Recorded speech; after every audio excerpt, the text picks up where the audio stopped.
Loud-coloured clutch bags make their way in. Time for must-have concoctions to blend and begin. A myriad of lipsticks and killer heels. High-tech tablets, enticing meals. State-of-the-art coffee machines, the latest kicks. All of this cleverly added to the mix. Ticking clocks and thumping beats. Sparkling jewellery and Christmas treats. Dundrum, where more happens. Open late this Christmas due to Christmas magic. Hi, so we are Popcorn Psychology. I am Brittany, and I'm a child therapist. My name is Ben. I'm an individual therapist. My name is Hannah, and I'm a marriage and family therapist. And all three of us are therapists that work out of a private practice in Lakeview neighborhood of Chicago, Art and Counseling Center.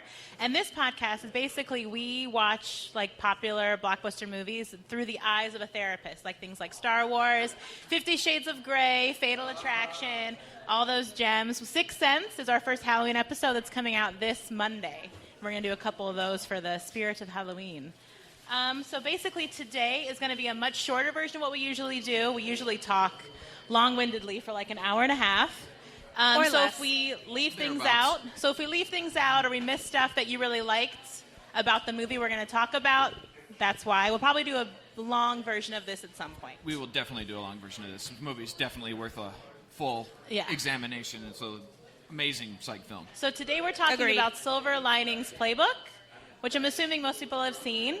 And we're going to be talking specifically about bipolar disorder and its presentation in the movie, and also how his family in the movie contributes to his presentation. No, definitely. Absolutely. All right, so we can just jump right into it. So basically the movie, Bradley Cooper's character, Pat, starts off the movie being let out of the hospital AMA, which means against medical advice, right? Right, which means that his family signed him out despite the doctor saying he is not done with treatment. We do not wish you to do this. This is not advisable. This could go poorly. But the family decided that they wanted to let him out, that they were ready for him to come home. And I'd say pretty immediately he demonstrates that he was not ready to leave the hospital. Yes, he's still very clearly manic. Bipolar is, by definition, manifests by showing alternating two symptoms of depression and mania. I know mania is maybe not as popular a word. Mania is when someone is up. They are either excitable or agitated. They are frequently not in touch with reality. We see with Pat that he gets so manic at times that he gets delusional. Yeah. And often you don't sleep very much. Yeah, so he sees, the symptoms we see right away is he's in the car with his mom, they're leaving the hospital, and he will not shut up. Like a big sign of someone going through what we call a manic episode is what's called pressured speech. It's when you are talking like this, and you're talking really fast, and you're like, can't seem to stop yourself, and it's like you can't slow down, you're really hard to understand. And so he starts right away telling his mom about his wife, Nikki, and what he's going to do to get her back, and his friend that's in the car who is also out of the hospital against medical advice. He swerves the car when she's driving, which is very scary. She's screaming. She's clearly like nervous and a little scared of him, and that doesn't seem to be deterring him at all. Like he's still very high and up and happy, even though her whole body is not joining in on that feeling. Right. He has no awareness of other people's perception of him, which when someone is in a manic episode, they're not going to be in touch with or able to perceive other people's reactions to them, often because they are dealing with elation or an elevation to the point that they feel great, so they just assume everybody else feels great, and they're going to be talking rapidly, not interested in sleep. And I think the things that we see with him that indicate that he's still in a manic episode right off the bat, not only swerving the car, but then he talks about, I'm going to read all the books on her syllabus, all of them, all the books, and then he proceeds to read an entire novel in one day. That is a hallmark characteristic of a bipolar episode. For sure. Well, because lack of sleep, like the very clear sign in the movie when it starts is he reads all of Farewell to Arms in one night. He wakes his parents up at 4 a.m. because he can't contain his excitement. And he proceeds to start yelling about this. I don't know. I don't like this book. But the romance of the book and how horrible it is. He throws the book out of a window, breaks the window. It's the middle of the night. He's already kind of on the bad side of the police because of restraining orders and why he went to the hospital. And so he has no concept of the fact that he's waking up his parents, that he's waking them up for what is arguably a stupid reason, an insignificant reason, that he's causing a disturbance within the neighborhood, that he's doing something that's going to get the cops' attention. Like, none of this is, it's all over his head. No, he has no concept or awareness of what time it is at all, or that it's improper to wake people up to talk about a 60-year-old book. Yeah. And it's also pretty clear that even though he's been in the hospital and most likely has been taught ways of how to calm himself down, of how to stop what he's doing and consider it, he's not using any kind of coping skills. He's full on having a manic episode and just rolling with everything that's happening. Right, and something else they show us right away, probably in the first 3 minutes of the movie, is that he is not taking his medication. Yeah. Yep. I guess that's really good to note is this is a presentation of bipolar disorder where someone's not taking care of it. They're not listening to psych recommendations because he left the hospital. He's not taking his meds. He's very resistant with his therapist, constantly arguing with him about what's going on. Even though he's agreeing that he has bipolar disorder, he's still like, yeah, but I don't got to do all that stuff about it. I'm just going to work out and run around the neighborhood and read my wife's syllabus and I'm going to be good. Yeah.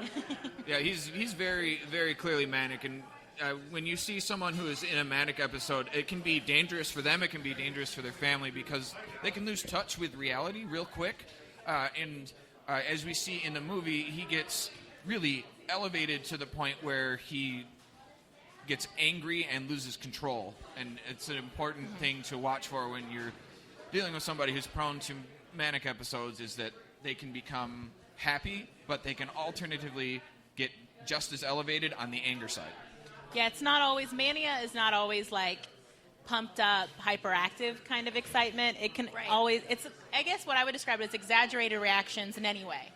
Really, really angry about something they shouldn't be angry about. A good example is when he goes to his therapist's office, which is a horrible thing his therapist does, is he plays his wedding song, which is a clear trigger for his trauma and his mood swings, and his therapist plays it in the waiting room with other people around who are children and stuff, and he has a bananas response, he's throwing stuff around. Well, because he's having a manic episode, and then he gets triggered 100% and gets upset and throws stuff on the floor, and so this is a really good example of what not to do as a therapist. A lot of times what you would do with somebody who has a trigger like that is you would start out by, we're going to play the song for 30 seconds in the office, just you and me, and I want to see how you feel after that. And then we're going to play a minute of the song.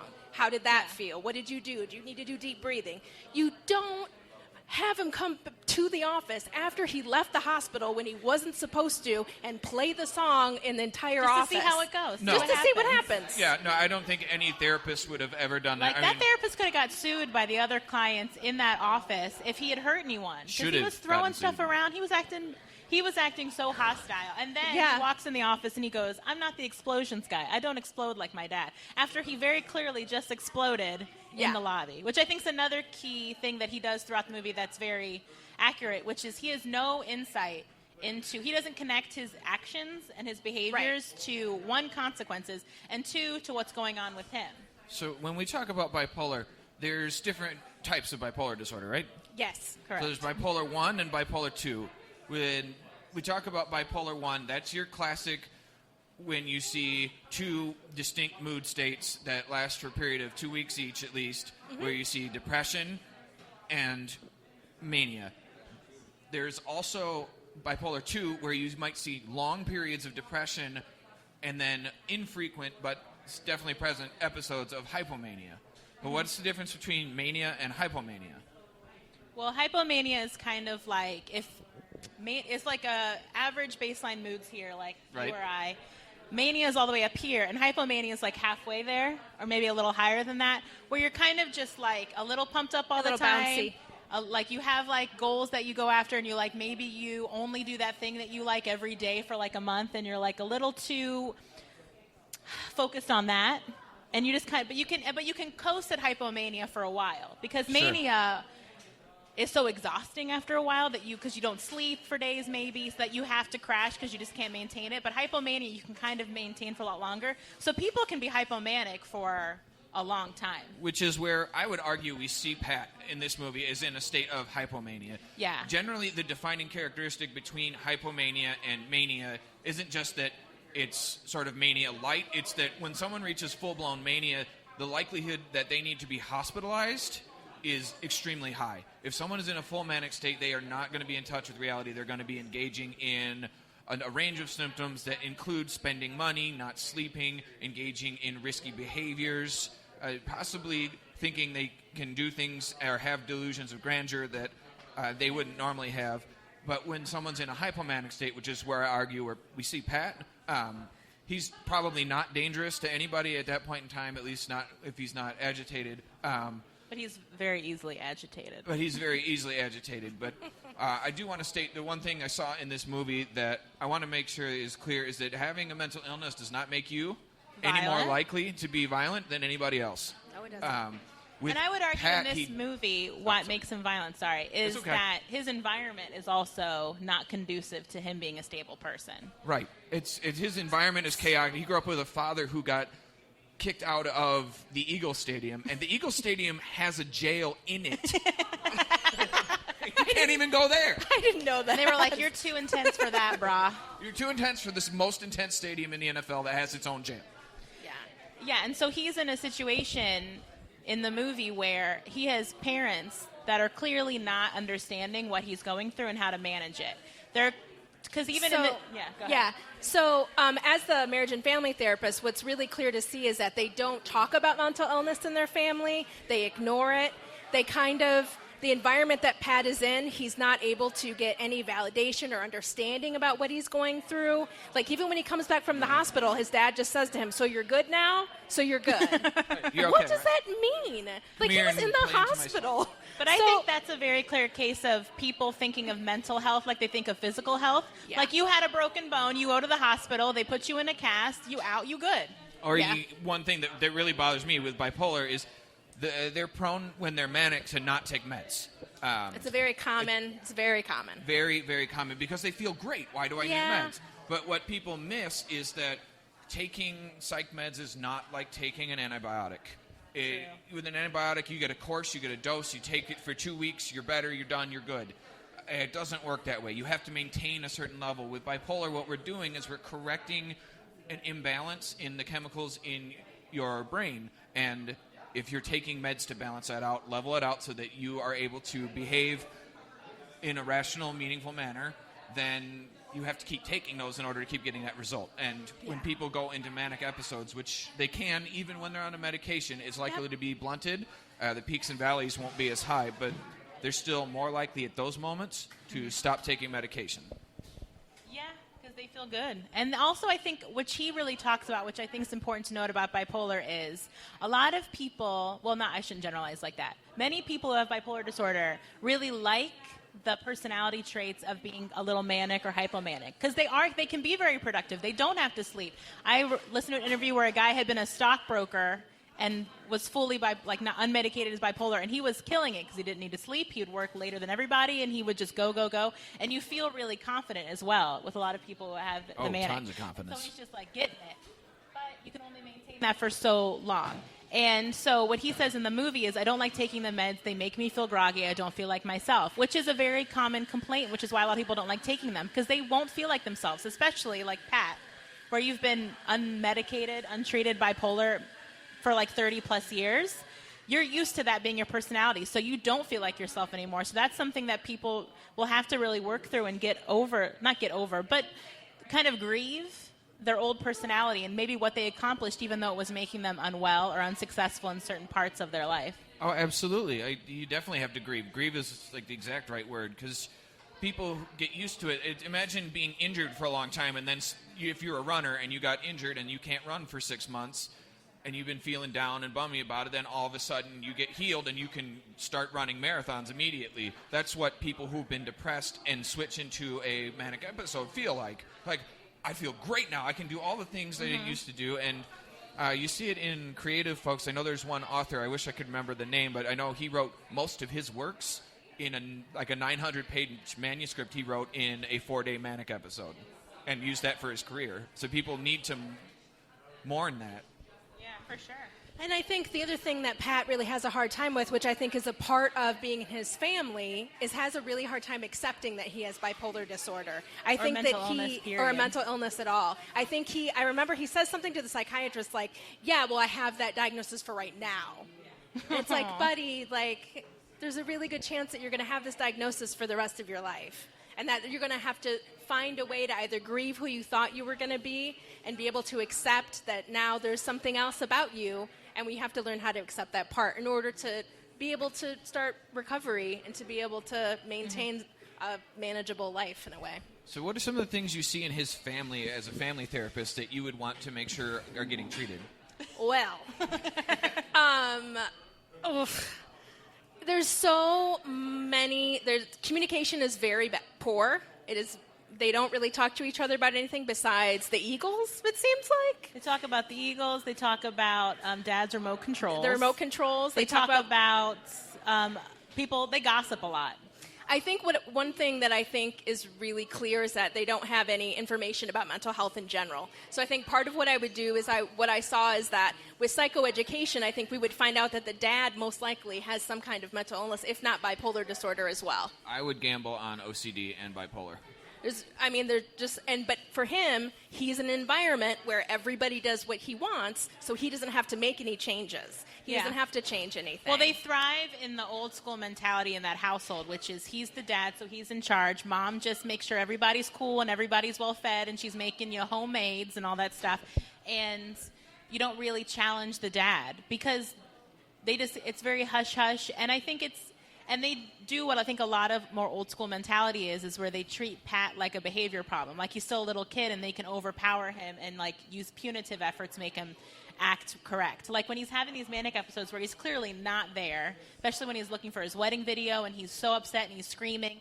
His dad just keeps yelling him, why can't you stop? Shut up. Stop. Screaming at him. Yeah. And then physically overpowering him at a certain point. And it's like, that's not what he's about. Like, you can't overpower a mental health issue. You're not going to out-strengthen him right now. And he's not going to just snap out of it because you're physically coercing him. You're telling him to shut up because it's not a behavioral issue. He's not choosing to behave this way. It's his mental health. And I think it's also upsetting in a way that the hospital doesn't do anything with the family. Well, maybe they tried and they were like, we don't got to go to no family sessions. We good. Yeah, well, probably, which is a bummer. But it just seems like there's just no information about bipolar disorder. Or what do you do when Pat starts acting like this? How can you talk to him? They really know how to just ramp everything up and make everything harder and really create a crisis. I agree. I think the thing that bothers me the most about the way the family responded to him is that something I see in clients. I work with bipolar a lot. It's one of my areas of focus, so I really am passionate about it. And one of the things that I see a lot is that when someone has that diagnosis, their family takes away their ability and right to have regular emotions and will start ascribing those to bipolar, and then we'll start trying, you're having an episode. You're having an episode. Like, instead of just like a hard day. Or like something is sad, and we're just sad. And in this movie, the cop does it a lot, and the parents are like, oh, you want to go back to Baltimore? Threatening him to go back to the hospital when he's clearly distressed is like, what's that supposed to accomplish? It's again thinking you can intimidate the issue, and that he's choosing to act out, and so you need to alpha dog him. Yeah. Which is very insensitive on top of everything else. Absolutely. But I think this movie is a good example of just a family that's very much not educated about mental health. They're not interested in being educated about mental health, and they just think that you can suck it up and get better if you just wanted it enough or decided to be better. Absolutely. But I think one thing that I really liked about the way this movie presented it is that they do go through a distinct moment where they show Pat has this crisis. He has a flashback to when his wife cheated on him. Yeah. And that's when he accidentally hits his mom and gets in the fight with his dad. But after that moment, Pat decided to start complying with treatment. Yep. Yeah. That, I thought, was a great representation of how things go. He starts taking his lithium. He starts taking his antidepressant, which is the general recommended course for bipolar disorder, is to have a mood stabilizer medication to control the ups and a antidepressant to control the downs. I had a client once tell me that you need one med to give you a floor and one med to give you a ceiling. and then you can kind of just hang out. Yeah, Correct. That sounds right. It's not going to completely smooth out the peaks and valleys, but it's going to shrink the range to a more manageable range of emotion. And I think also what's good is the therapist doesn't just rely entirely on his meds. Like, he tells him, you need to have a strategy. You need to know what to do when you're upset, because you can't wait until it's happening. You have to have a plan before, which is something we do a lot in therapy. Like, what's your plan when this happens? Because we don't want to treat people like being better in mental health isn't not having any feelings or any experiences. It's learning how to better cope when they happen. And I always tell people, it's like when you have a basketball game, you don't wait till the game to like dribble and to shoot and practice all that stuff. You have to go to practice first, right? So it's muscle memory for when the game happens. So you have to practice coping skills. You have to have a strategy before the big event, whatever that's going to be, before the distressing situation. You can't just wait until you need it and try to use it, because you're too upset. You're seeing red. Like, you're not going to get there. Right. Definitely. So when we're talking about bipolar, what's the recommended course of treatment? Well, what you said, medication and seeing a therapist and kind of really working on how do you know when you're starting to get up. A lot of times I do mood scaling, which is like 0 to 10, like whatever their definition of a 0 is. And that could be really depressed, or that could be them at like a normal baseline. And then a 10 is whatever that feels like for them. Like, does their heart start to race? And that's like a 3. And then they start to get like a headache at like 5. And then what's the point of no return, like a 6 or 7? And how do you know bodily that you're at a 6 and a 7? And part of it too is being really honest with yourself about what's your point of no return. Because people like to wait until they're at like a 7 or 8 and then be like, I'll start using a coping skill now. But if you're out of practice, if you're new to all of it, maybe you have to start at a 3. And that might not feel, you might not feel proud of that. Yeah. But that might be where you have to start practicing so that you have that strength, that muscle memory to use coping skills when you're higher up on there. Because when we're all distressed, we've all been in situations where your heart's going, adrenaline's going, you're really upset. A lot of us revert back to probably very childish behaviors still, no matter how old you are. Absolutely. When you're in that state. So imagine you have mental health issues on top of that, and then trauma on top of that as well. Like, you're not gonna be able to like kill it in the moment in terms of managing yourself. No, so we have to work on mood recognition and mindfulness, so you're aware of when your moods are starting to change, what the symptoms are, and you want to intervene earlier. You teach intervention earlier, like Brittany's saying, like, okay, you need to scale these moods and track them so that you know when to intervene, because if you intervene earlier, it's easier to control. I like to think there's a lot of physics in dealing with mental health. Is like, okay, how do we apply the basic principles of physics? If this object gets in motion and gains momentum, it's going to be harder to stop. So let's intervene earlier.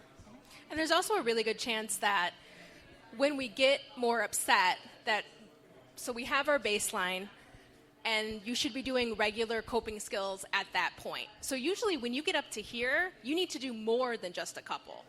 So you need to add some of extra things in order to do. But if you aren't practicing any regular coping skills at this level, what is the chance that all of a sudden you're going to be able to do, 10 different things when you're up here? It's just not likely at all. And so that's one of the things that especially with people, really with anybody, trying to help them really find coping skills is one of the first things I do with people. So when we're talking about bipolar, can we see recovery if someone refuses meds? Are we likely to see recovery or management of bipolar without medication? I don't know. I think if you're treating someone who's refusing to take meds, I think it's more going to have a plan for when do you need to go to the hospital every once in a while, and is that something you're okay with? And having a plan for that, and you might need maybe more supervision or supports that will help you dictate if you need to go to the hospital. All right. Oh. Okay. So take your time. Do your thing. Okay. Oh. Hey, Oh. girl. I thought you were telling us at that time. What you were talking about before, where you have we were talking about how you have the levels. Yeah.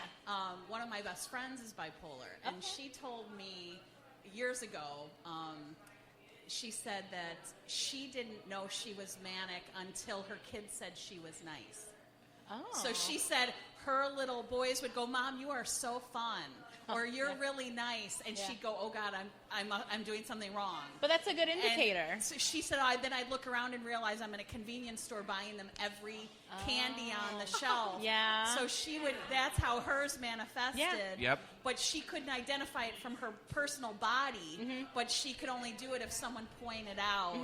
And that sometimes is the first step, like needing, because you might, like in this movie, Pat is talking to people who are clearly very scared of him. He goes to the school and talks to that woman from the school, and she's like trying to like get in the building. She's like cowering from him, and he's like, "Hey, girl, I've got it all figured out. I'm working out. I'm reading all the books. It's gonna be so great, girl. It's gonna be so great." And she's like, she's so clearly terrified, and he has no insight. And so sometimes if you start from that point where you can't really see it, you might have to rely on external factors, like, do I spend a lot of money? Am I, like, your behaviors that other people recognize? Like, he's living at home, so you might integrate his family into therapy and be like, can you signal to Pat? Is there a signal you could give to Pat that he'll not freak out about, that lets him know, hey, you're getting up there? And that might be where it starts until he can stabilize enough to maybe have better insight and to be in therapy enough to have better insight. Because what's really hard here is, like you said, Hannah, is he's still struggling to accept that he has a mental health disorder. And so that's the biggest step as well, is recognizing that you're going to have to work at it, and that's okay. Right, accepting it. Like, your friend probably has, like, oh, no, now you're fun, mom. Like, when someone's bipolar, they might get reinforced for being in the manic or hypomanic state, because people are going to be like, oh, you're awesome. Like, particularly if they're somebody who is still, like, engaging in going out to parties or being involved in a social group. Like, they might become the life of the party now, and, like, they might be the one who's, like, really fun to be around and get reinforced for it, which makes it hard to treat if they are not medicated. We kind of got away from that, but from my point of view with bipolar, you can treat the symptoms without medication, and clients have the right to decide if they want medication or not. You as a clinician have to decide if you are able to treat them if they're not medicated. That's for you to decide what your experience level is. And clients need to be aware that if they're not complying with all treatment recommendations, therapists do have the right to go, I can't treat you if you're not following recommendations. But it's my general opinion that it works, and the research backs this, is that for bipolar, you really want to see them do both, like the psychiatrist recommended. You need to take your meds and have a strategy. You need to do therapy and medication. I think the therapy part is, so the other part of being a therapist is, part of my job is to help you identify those things, but then also to be like, hey, you see me once a week, and something's going on. There's something going on today. Yep. And that's part of my job, is to also be someone else that you see on a regular basis who knows what it looks like, because I've been working with you for a while, and who has identified all of these different things that show that something has changed. I would argue that I don't know if he could be unmedicated in the environment that he's in. That family is so next level, like, in terms of how aggro they get with him when he's clearly already pumped up. Exactly. The fact that his dad, when he's finally starting to stabilize and make better choices, his dad puts that huge bet based on his behavior, his outcome at that dance contest. His dad's like, our whole restaurant money, all of our life savings is dependent on you getting a 5 in this dance contest. The one thing that you've been doing for yourself that's a positive outside of us. Like, putting that pressure on, I'm surprised he did that well at that. But at that moment, he was medicated, which made a difference. Yeah. But his family not respecting that and not keeping good boundaries about that and not really seeming to be able to model coping skills themselves. Like, they're yellers. His dad's an explosive person.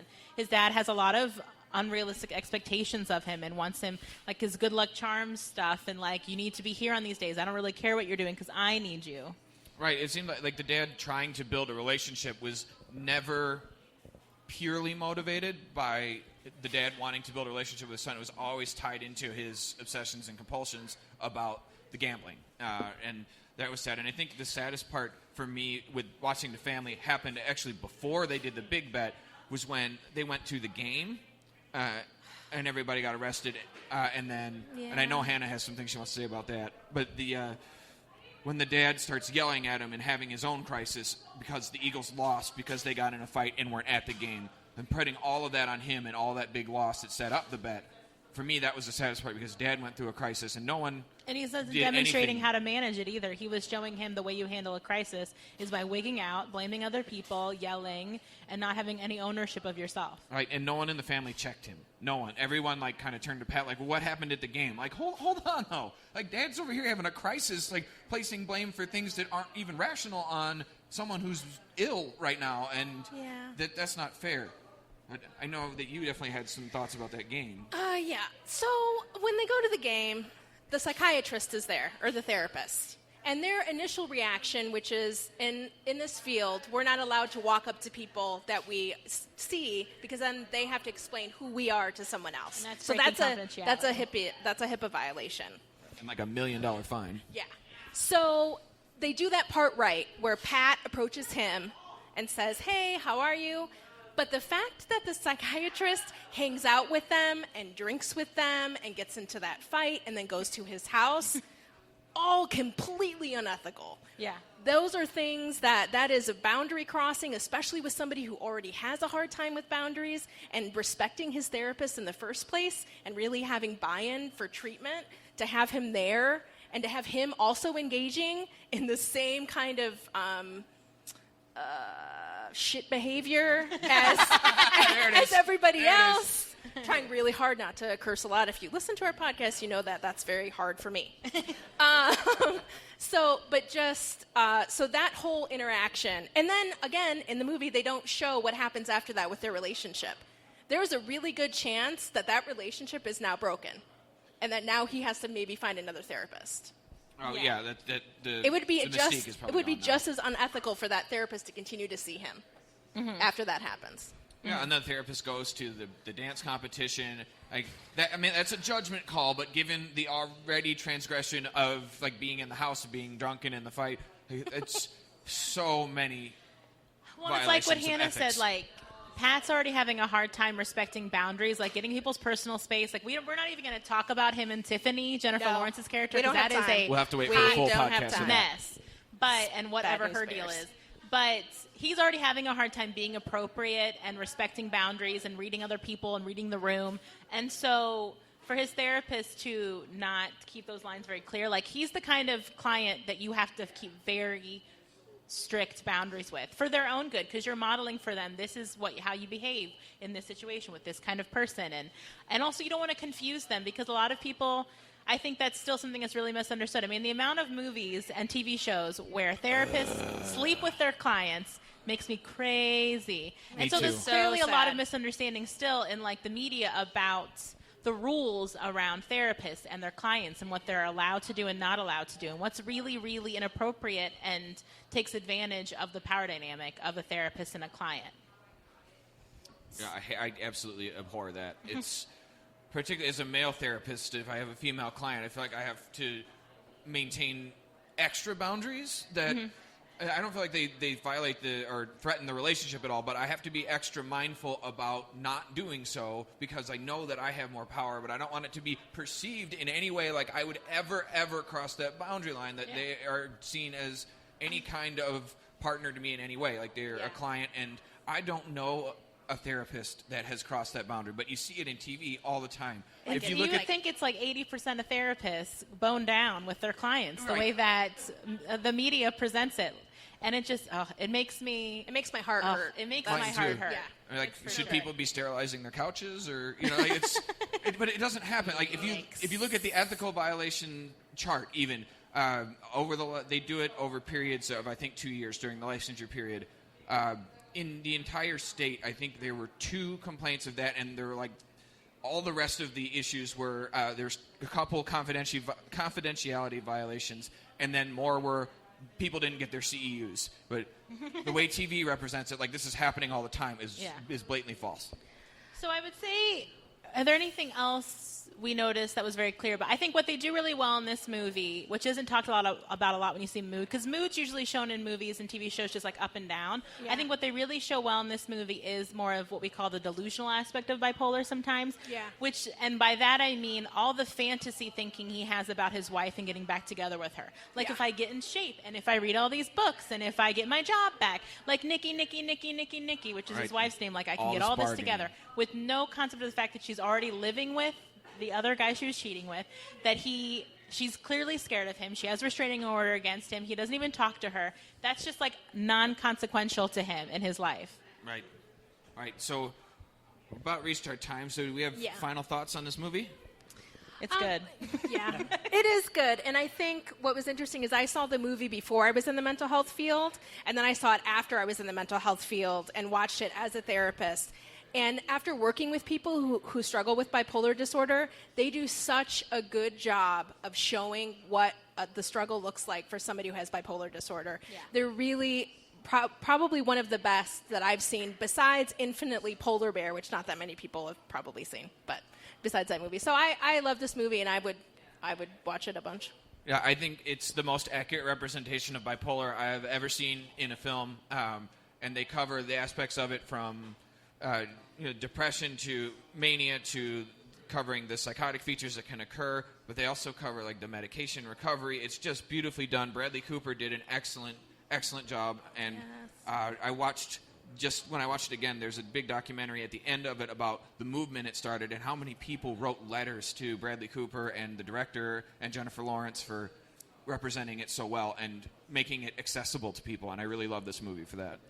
I really like it, too, for all the reasons you guys said, but also I think that it showcases so much how your family and their attitudes towards mental health, especially if you live with them still, have such a big impact in your prognosis and how well you do, because I work with a lot of kids, and a lot of times maybe the kid's the first time anyone's ever been in mental health treatment, and so I work with a lot of parents who don't have any knowledge of it just because it's the first time they've encountered it, or they don't get it, or maybe it has been in the family, but everyone doesn't talk about it.